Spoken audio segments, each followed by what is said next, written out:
Accused killer Luka Magnotta was in court today in Montreal. His lawyers want the preliminary hearing in his case closed to the public and the media. Magnotta is charged with first-degree murder in the death of Jun Lin, a 33-year-old Chinese-born student who was studying at Montreal's Concordia University. He also is accused of committing indignities to a human corpse, mailing obscene materials, publishing obscene materials, and threatening public officials. He has pleaded not guilty to all charges. So where does the hearing go from here? The CBC's Catherine Cullen was in the courtroom today and joins me now from Montreal with all the details. Catherine, explain what the legal wrangling is all about.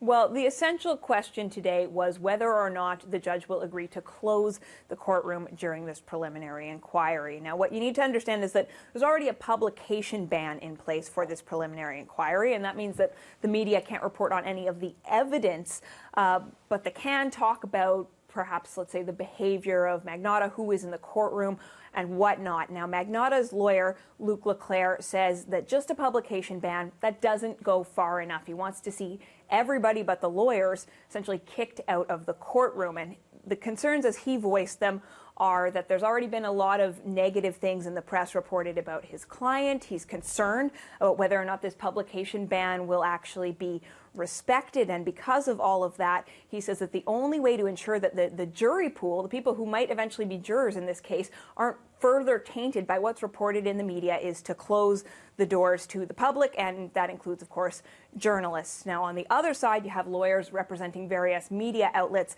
and their argument is that because this is a case that's being watched so carefully, all the more reason that the courtroom should remain open, that this is important to Canadians and people around the world to see the way that Canadian justice functions, and that there is a responsibility for openness in all of this. We also have Jun Lin's family. His father was in the courtroom today along with an interpreter, and a lawyer for the family says that that family would also like to see the courtroom remain open because they want to see justice taking its course in this case. And this is, of course, only the preliminary inquiry that we're talking about right now. We're still months away from the actual trial itself. And what was it like in the courtroom today? Well, full to capacity. Members of the public, but mostly journalists, people were lining up for hours in order to get in.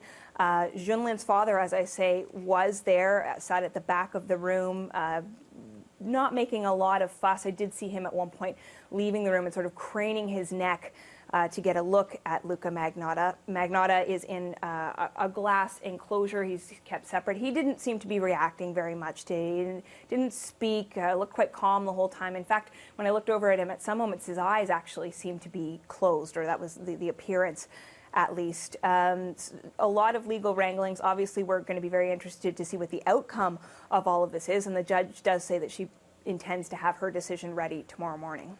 Catherine, thanks for the latest on this. You're welcome.